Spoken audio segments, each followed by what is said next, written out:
Hey, this is Lord Gates, and this is Rapture Radio. Listen to the Lord. Thank you very much for joining us. Somewhat live here. We've got a really cool Zoom cast that we're doing this meeting, and I'm really excited about this because this band is dear to my heart. I got to catch them when they played last year. They played with Toke and they played with Church of Misery, which was just an amazing show. I'm joined by Brenna and Trad, this way and this way, from Crystal Spiders. Yay! What's up? What's up, Greg? Glad to be here. I'm glad. I wish we were doing this in person, but you know how things are. It's what are you gonna do? One of these days. It's like Escape from New York. We're all Escape from New York. We're in the same state, but we're on like a. Well, the band Snake and the Plisskens from around here. They know all about that. Yeah, they do. So, if nobody knows about you guys, let's start off by saying that you guys are based out of Raleigh, North Carolina. Is that correct? Correct. Yep. Okay. How did the two of you end up meeting? Well, I just left a previous band and was kind of bumming at home, and my wife was like, "Get out of the house, go play, go join a band, or I will kill you." And I hopped on Craigslist and I looked and I saw the absolute perfect ad. It was, do you remember it? Do you like fuzzed out doom rock and roll? Do you like this? Do you like this? Do you like Sleep? Do you like High on Fire? Do you like all these bands? And I was like, yes. And so I called, and Brenna answers the phone, and Brenna actually played in a band with an old bandmate of mine. I mean, nepotism. We all eventually end up with each other anyway. Sure. Played with him a long time ago. So when she got on the phone, I'd heard her name and I knew of her. And so I was like, "Oh yeah, I've heard a lot about you." It was just, it's that girl. Yeah, sure. Yeah, and I'll join your band. It just clicked right then that I was like, "Oh shit, I'm talking to one of the best vocalists in the state." Like, seriously. I did not realize what I was talking to. No, Brenna. We are taking compliments this evening. We are taking them, and we are wearing them like a merit badge on our sash. I don't like it. And perception's reality, right? So that's just my perception. Yes. Well, if you think that, then thank you very much. I'm flattered. We both do. So, Brenna, you started singing at a very early age. Is that correct? Yeah, I mean, it was one of those things like, as a little kid, you kind of gravitate towards certain things that, your parents try to foster. So I guess team sports sort of thing, but like, we've all been there. I tried to do like some singing when I was growing up, chorus and theater, but I think I pretty quickly figured out that wasn't really like my avenue. Right. So I started my first band, my first real band when I was 19, like in college. Cool. Now the bass is that something new for you? Yeah, actually, I got my first guitar at 16, so I had been playing that for a while and played in a couple of bands off and on, but I never really took to being able to like play guitar while I was singing live. So I gave it up and just sang in bands for several years and had the idea to start playing bass, but as things go, you don't really like jump on it. So I didn't actually get my first bass until the beginning of 2018. So only like 2.5 years ago, really. But we started Crystal Spiders. I'd only been playing bass for like 4 months, I think, when we started, and just came natural to me to sing and play. So that was awesome. Trad, how long have you been a drummer for? 13, 12. When did I get, I'm fishing with my dad. Hey, when did I get my drum kit? Yeah, Christmas when I was 12. Oh, cool, man. Very cool. And I had a percussion instructor that wouldn't actually let me play kit until I had mastered everything else. Oh, you gotta do the cymbals and you gotta do everything else. And then he let me finally sit down at the drum kit. But I'm glad he did, because it gave me a good classical appreciation and just appreciation for music and reading music and all that kind of stuff. So thanks, Mr. P. I appreciate it, buddy. Props to Mr. P. So you two are a duo. Who is actually, because I saw you play live, who was the guitarist that I saw with you guys? So that was Mike DeLoach. Yes. He's on the album, isn't he? Yes. Brent and I have always been fans of bands that have like a core and then they kind of outsource their stuff as it goes to change the sound as it goes. Mm-hmm. So for this record, a lot of like kind of that Thin Lizzy kind of stuff that like the beginning of the call, that kind of vibe, like that to me, that, you know, Deloach brought a lot of that cool stuff to the table. For the next record, I'm allowed to say it or not allowed to say it? You're allowed. You're allowed. What? You're going to hear it here first. Breaking news from Crystal Spiders. So the next record might sound a little different because Mike Dean's going to play guitar on the record for us. Of course, Mike Dean from Corrosion of Conformity and Lightning Born, little band that Brendan knows, right? Little band there. Yeah. True. Kind of. So, like you said, you know, everybody's kind of in bed with each other here in the North Carolina scene. Who knew Mike first? That would be me. So I have another band called The Hell No. I'm in 3 right now. It's kind of a lot, but we did our most recent album, I guess, 2015. Mike Dean was our producer, engineer. So that was how I met him for the first time, and we really hit it off. Easy to work with, and I guess he thought I was all right, because then when I asked him to join Lightning Born, expecting him to say no, he said yes. And now that we've been doing Crystal Spiders, he was actually the one who volunteered the idea to play guitar on the new record, because he played guitar on one song on this one that we just did called Fog. Yes, that's my favorite track actually off that record, the last you. track. And I love how it's really, honestly, one of my favorite horror movies is The Fog, the original one. John Carpenter. And I was like, God, this would be such an amazing theme song for Missed the boat on that. You know, not by a few years, couple, 30 years, but not and I don't want to take anything away from that amazing John Carpenter soundtrack. But I'm watching the lyric video of this, and I'm like, God, the song, it just kind of like sucks you in. It's so like doomy and melodic and brooding, and so Mike lent his talents on that song, but was he also peppered along the album as well? Not exactly. So that song was unusual because we had finished the album, so to speak, with the first 7 tracks, and it was right at the beginning of quarantine. Mm-hmm. And I think it was Todd that reached out and told us that due to quarantine, and also there had been a fire at like a pressing plant, and so vinyl was going to be really backed up, and that the record was going to be delayed for circumstances outside of our control. And so I asked him, okay, well, given that, like, can we just have more time to turn it in, because I think we've got a couple songs that we might want to add. And they said, sure, take it extra month or however long you want. So Fog was actually a weird one. I had just written that one, and I ended up recording the rhythm guitar tracks, the bass, and the vocal tracks and harmonies at my house to a programmed drum track that I had made. And then Trad, poor thing, had to try to figure out how to do drums from his house. Was it a lot of this? Apparently, he said it took him like 46 takes. Was that how many? Wow. Yeah, it was like 46 or 48 different takes. Because what I did, I liked the electronic drum track. The electronic drum track is really sick. That's like the problem. Yeah. It was super simple and just like kind of new wave, like dark wave kind of stuff. It sounds like awesome. 9 Inch Nails in a doom band. Yeah, it's got that. It's really got that unique electronic fuzz to it.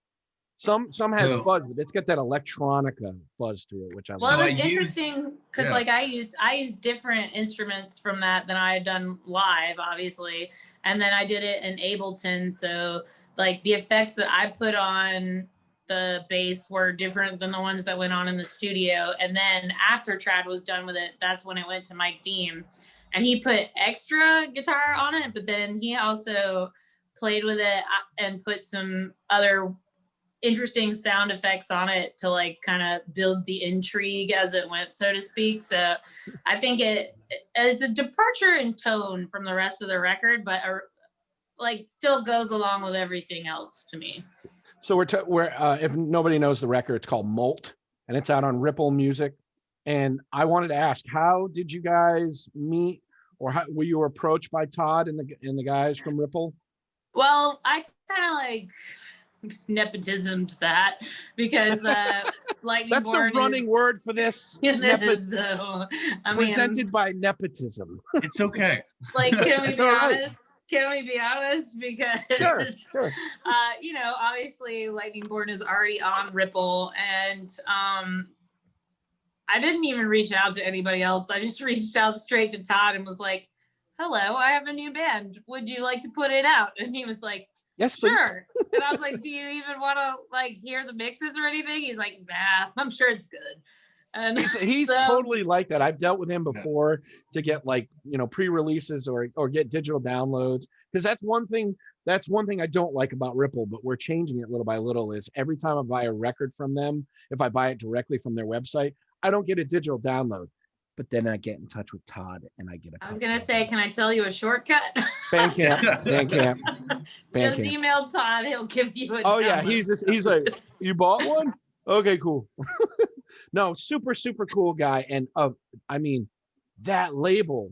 I mean, just that is the label right now. You know, there's been labels in the past when Roadrunner was the shit. You know, and you know, even the major labels were putting out amazing stuff. But you know, these labels like Ripple and like Rise Above and Seasons of Mist. I mean, these guys are putting such amazing, not just stoner rock, but also good rock and metal. Well, I think I mean, I said to Mark Parton from the Ripple Effect, because he added me and told me how much he loved the record, and said, "Oh, if you get on the Doom charts, I totally expect to be the one who's writing your blurb." And I said something to him about it, like, I feel kind of weird. I don't know if I should feel good or bad about the fact that he like just let us sign without even wanting to listen to the mixes. Like, is that it's all weird? good. It's all then good. Actually, Mark said something that made me feel a little better. He's like, "No, that goes to show you that like the strength of the Lightning Born record was so good, Right. and you made such a good impression on him that he knew what your standards were, and that you weren't going to put something out that wasn't going to be up his alley." So right. when he put it that way, I was like, okay. And sure enough, like when Todd finally got the test press and he sent me a message like, "Holy shit, do you realize like how rocking the beginning of side B of the record is? Like, Oh God, this like my socks off." Oh, but for me, it's okay, I feel okay it's now. Molt. It's the second song is just bang right out of the gates, man. I love Molt, but my favorite's The Fog. And I got the record behind me over here. I know, I noticed that. Who did the artwork for that? That is by Tyler Pennington. He is actually the tattoo artist who did both of my sleeves. And Cool. you know, we kind of like made friends and broke down over many long, painful tattoo sessions, because he only takes sessions in like 4 to 8 hours. So you're going in there for an experience. But yeah, we totally hit it off, like a lot of the same metal taste. And while we were talking about bands, he told me, you know, I've always wanted to like make a record cover. I've always wanted to draw a record cover. And I was like, well, you know, you're in luck. you've tattooed the right woman, because I have many. Have I got an idea for you? Did you know I sing in a band? Yeah, he 3 bands. Sorry, 3. I need yeah, art literally all the time, like right. for something or another, whether it's a T-shirt or like a recording or a poster. Like I need art all the time. So it really worked out. He did the art for our first demo. Like it's like a skull with some really big spiders on it, and the skull cap's like off. So we still have a few T-shirts left over from that screen printing in the store. I actually went home. I actually went home from the show that night when I saw you guys play with Church of Misery and Toke, and your CD cover, had you spray painted it? Yeah. Yeah, we tried to DIY it as best as possible. Yeah, dude, we hardcore DIY. The best thing was I had Carl from COC and Leadfoot with me, and he was in the back of the car because I'm a mailman and I have right-hand drive pedals in the front. And if he was in the front, he would have hit it by accident. He's in the back with the CD going, smelling it, going, I love the smell of a fresh CD. Carl is so weird. We love you, Carl. He's the shit, dude. No, if Carl's watching this, love you, Yeah. Carl. I wanted to ask, how long and who is involved with your PR firm? Is it Purple Sage?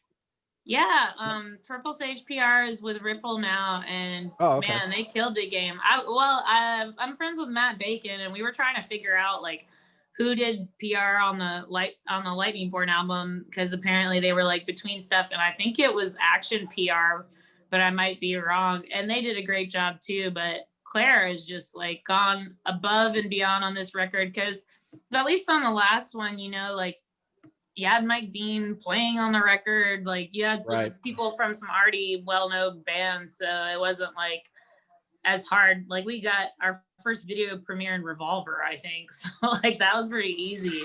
Then this band was like totally unknown. We hadn't played a ton of shows. We hadn't really played any festivals. We had some booked that all got canceled. Thank you, coronavirus. Yeah, but then you know. Yeah, we just were totally like greenhorn, really. Like we played some good shows, but not much further than like the tri-state area. So it's not like we had a lot to ride any coattails or like any feathers in our caps. And she really like got the word out there, and I think a lot of people who never would have heard our record otherwise have heard it and liked it. Well, you mentioned shows. Obviously we don't see much in the future. I know Reggie's down here in Wilmington they just opened up yesterday, and they have they have Elder and Basque that's going to be playing in November. Fingers crossed. Hopefully that coming happens. for a live show. Yeah. It's they're selling tickets. Road for trip, Yeah. Come on down, dude. to my neck of the I want woods. to see Elder. I want to see Elder. Like you don't have to ask me. They are amazing. Yeah, let's go. That'll be I've fun. seen them Wait, 3 do they need times. an They opener? are. Can we open? I know. Well, Yeah. Did you need an opener? Reach I'll out have to to call Chuck. Yeah, call Chuck. But you know, it brings us to a topic that I wanted to ask you about, because actually all 3 of us have, go to shows, and support other bands. Is there anything that as musicians that you could tell fans, listeners, anybody to do to help out these venues that aren't doing shows or are planning to do shows? So it's funny you say that. I'm gonna let Brad tell you about this one. No, Brenna, you take it. This is your baby. No. Nepotism. You talk about it. Okay, fine. Nepotism. I will. So I remember going to the Maywood because I grew up in Raleigh. So I remember going to the Maywood and practicing there when I was like 17, 18, 19 years old. And it was volume 11 then. But that's always been practice spaces. It's always been a home away from home for metalheads or just anybody who's into rock or heavy music. And it would break our hearts if that place was going to go. So it was Brenna's idea. She gets 100% credit for this. She was like, well, they were doing this comp for Cat's Cradle, and like our friend Sarah Shook and like some other people were on that one. So we're like, why don't we do one for the Maywood? And so it's we have, what is it, 25 bands, I think, on there. Yeah, so 25 bands all came together. It was an easy sell. Like we're just going down the hallway. Yo, how you want to keep your doors open? Give us a song. And so we got new stuff from, I don't know who's doing the new stuff, but we got like Moynox on there, Darth Cannabis on there, we're on there, Lightning Born's on there, Hell No's on there, A Few Good Things is on there. Like I'm just going down the hallway. But like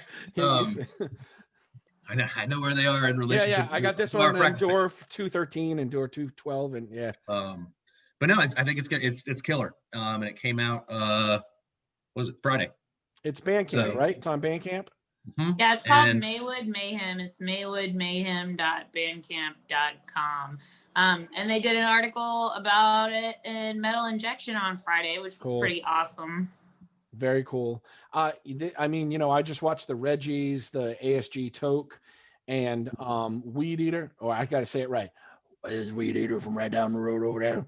And let me tell you what, that one was cool. That was a cool set. They did the Ding all Dixie Days. It was weird to watch like At Yeah, first, like Split. yeah, like I have Vimeo, and I have it on my smart TV, and it's like the weird split, and then they cut over to everybody, and Mhm. but I actually have the goggles that you can put your phone in and go like this.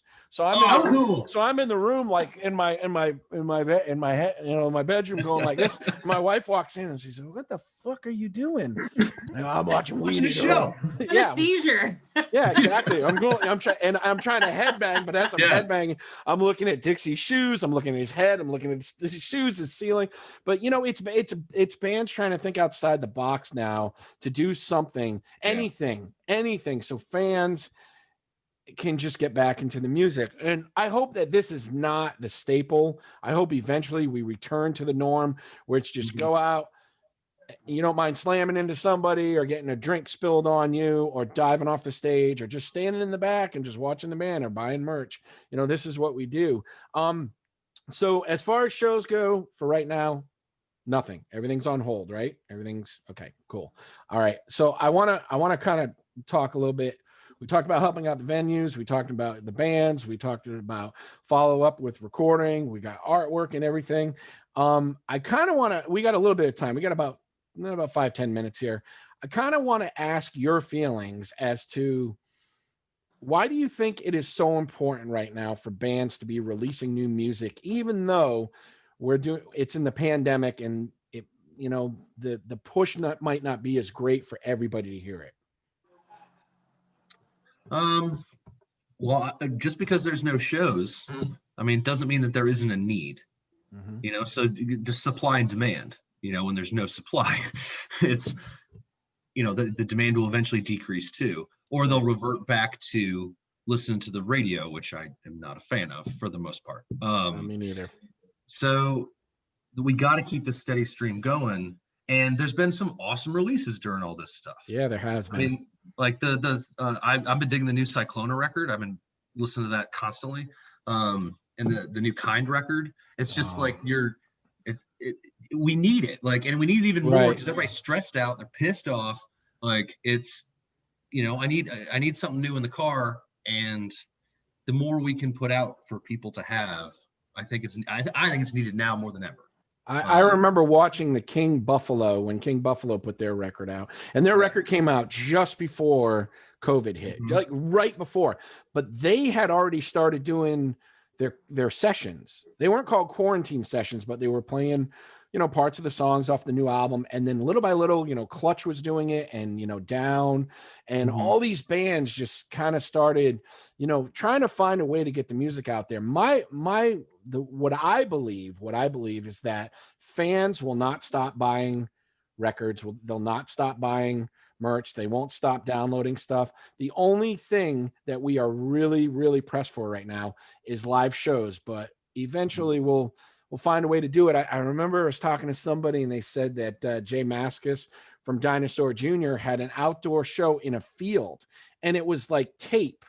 It was like the area that you sat in was taped. And I'm thinking to myself, what's going to come about? You're going to get bands who are going to start playing fairs again. Like you did, Brenna, like Lightning Born did last year. I went and saw you guys at the state fair. You played two sets and it was so cool. That was like the shit. I remember going to see like Johnny Cash back in the 70s, at the Springfield fair, and going to see like all the kind of weird because now when people say playing the state fair, it's like an insult because that means you're a has-been. No, it's not. But I'm like, no, but we can't even be a has-been because like we haven't been at all yet. You know how cool it was for a big guy like me to be able to sit down and watch a show? I love a sit down. I was like, yeah, I don't have to look cool standing in the front. Well, I guess I'll give my 2 cents on your question.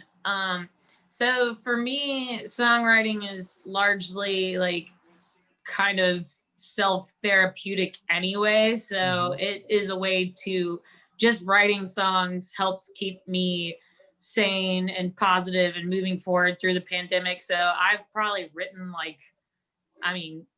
probably like 50 or 60 songs. I've written a lot like since the springtime. We're already like, we're in the studio right now doing our second Crystal Spiders record. Right after that, I'm going into the studio for our second Lightning Board record. And like, we've got a host of other songs too for various projects. But I think it was yesterday, I got a really nice message from a fan who just reached out to us on Facebook and said, hey, I love your record. I've been playing it nonstop. I have a question for Brenna. Like, how do you keep going with 3 bands? Like, how do you keep writing music with everything that's going on? And, you know, I was just honest with him. And I was like, frankly, I look at it as like as much self-care as anything else. You know, it's like going to the gym or working out. Like, writing a song to me and going to band practice is like, it's therapy. It's helping keep me sane. It's helping me get all the bad feelings out. It's helping me, like, in a way, psychically make sense of all of this nasty shit that's like going on in my soul and in my brain. It's the purge. Yep. Yeah, I mean, it is, but then to be able to make something out of that then speaks to other people and they can enjoy, that's like, to me, kind of doubly satisfying. And you know, his response to me was like, keep making music, like intelligent music like yours is what's getting me through things. And, you know, it sounds really cheesy to say, I almost don't want to say it, but like, your music is important. Please don't ever stop. And I was like, that's cool. That's not cheesy at all. That's like, not cheesy. It warms your heart though, because, you know, people like me and Trad, how many hours do we spend a week like working on this? I know I spend between all of my bands, 4 nights a week, 5 nights a week at band practice when shows are going on. It's really busy. I work a full-time job. Like during it is not a hobby. It's not a hobby. It's like, it's not a hobby. It's like raising a child. It's like raising a child. It's like birthing it. Like, you put it out in the world and go, please accept this, you know, please love this as much as I love it. And that is honestly what makes it really great to be on Ripple and have people like Purple Sage PR, because when you see something like our record comes out on the Doom charts, 304 albums they reviewed this month. We were number 9. And I texted Trad and I was like, do you realize that means we're in the 97th percentile? We're like in the top 3% of records that came out this month. Is like amazing. But would we have been if we didn't have that support backing us? No, nobody would have heard shit. We would have been another person that uploaded our tracks to Bandcamp and we're just like, and you know, maybe like 3 people would have heard it and said, this is great. And that would have been that, like, without literally like banging pots and pans at every media outlet like Purple Sage was doing. Listen to this. So like the fact that people are listening to it and then people like you are saying, hey, I love your record, would you like to talk about it? Like, that it's really gratifying to me, but it fills me with gratitude for everyone else who maybe they're not like us sitting around writing the music and practicing the music and like blood, sweat, and tearsing it. They're on the other side of the spectrum. Like, I don't play, but I care about this and I care about getting other people to listen to it because it's important. You know, because people like me with a full-time job, I'm sure the people I work with are like, God, that's really immature. Like, you're in a band. They think we're insane. Where the hell do you work? Hell? No, well, no, it's just regular adults. Regular adults. Regular adults. They think you're in your little dinky garage band, like playing, you know, and not that there's anything wrong with that, but it's like, no, I take this shit seriously, but it's not just me. There's people all over the world taking this seriously too. And like, this is meaningful to people. Like, we're making music from the heart. And I think people respond to that. I've always said that music is the one thing that I don't care who you ask about it. You can't talk to someone and have them go, oh, I hate music. Like, you can hate sports, you can hate other shit. I've never met someone who goes, I just like all music. I just hate music. It ties I've met people everything that together. don't listen to it. I just Yeah, don't that's listen to different though. music. Like, That's different though. It's like it ties movies together, commercials, TV, people, weddings, birthdays, anniversaries. When I hear the song Wood, I start crying because of what I think about that one of my friends went through when I hear Wood. It brings it kind of, it's like a time machine. You hear a song and it puts it into perspective. it brings you to a on. place. It brings you to a memory. It brings you. It's like the Bill and Ted phone booth. You dial the number. I answered an interview question today online, and it asked me super generally, like, what are your songs about? And what I said about Crystal, I know, but like what I said about Crystal Spiders was like, when I write songs for Crystal Spiders, it's like I'm describing a state of being. I'm describing a state of mind. Yeah, like a feeling. Almost every song that you listen to in the album, it is a state of mind. It's a state of being that I think other people. I mean, I've never been another person that I know of, but maybe somewhere back in like, my reincarnation. But right. I imagine that, like you were saying about fog, when you listen to it, like it gives you a state of being and a state of mind. It's ethereal. It's like ethereal. Yeah, it transports you. You know what's weird? The song the way the song is written goes with the title. Well, and we had some YouTube comment or maybe some review that was like, the song, when does it kick in? And it's like, well, it doesn't. Supposed to kick in. It doesn't because it's not supposed to. It's not a tab of LSD, asshole. It's just a lot of songs kick in, but that's not what that one is. No, it doesn't always. Dude, listen to Crowbar. It doesn't kick in. Come on. But there's nothing wrong with like songs have a journey and songs have dynamics, and there are songs that can start in one place and end in a totally different place. But for me, sometimes songs are like okay, The Call is one that does that. It starts in one place of a feeling and then it ends in a totally different place of a feeling. Like that song, you're on a journey on there. But then other songs like Fog, it's like we're basically like building a soundscape for you to exist in. And actually somebody just tagged us in like their Instagram story today. They're out in the woods and they were taking a walk, and they tagged us and tagged the song Trapped in it. And cool. The song Trapped was playing on their walk in the woods, and they were like, this is the perfect soundtrack for how I feel like right now where I am. Right. And I mean, that's kind of like, to me, that means the song's a success. The record's a success. If you listen to it and you feel what I was trying to convey, and that brings you to a memory or a place or a feeling that you have right now, like, I'm done. We did our job. I did it. We did our job. I want to end on that because we only have a couple minutes left, and then the powers that be are going to shut this down. I don't know how this works, but whatever. We can do it again though. We'll do another one. But I want to say it's Molt, and it is on Ripple, and you can get it on Bandcamp, and you can get it on. You can go to the Crystal Spiders Facebook page. And talking with Trad over here and with Brenna from Crystal Spiders and a bunch of other bands. And I got to say, I am a fan, and I will be very happy when I get to see you guys play live again. I want to be in the front with the seat, No, we're going to try to get on that Elder show. That sounds sick. You know who to call. We'll see you there. You know who to call. I don't have pull there yet. They don't know who the hell I am, man. I'm a transplant here for a couple of years, man. Hello. Do you need an opener? Smoke signals. But we'll be there anyway, but we might as well throw up with instruments. Well, good. I'll buy you guys some frosty libations. How about that? We will be able to delicious. Pull the mask down or put a hole in it and put the straw. But I want to end on this. I'm Lord Gates. It's Rapture Radio. We've been talking with Brenna and Trad from Crystal Spiders, and congrats on making the Doom charts and just putting out a kick-ass record. Thank you. Thank you, guys. Thanks, I will Greg. talk to you soon. God bless and be safe. All right. Talk to you later. Bye. Have fun fishing. Bye. I will.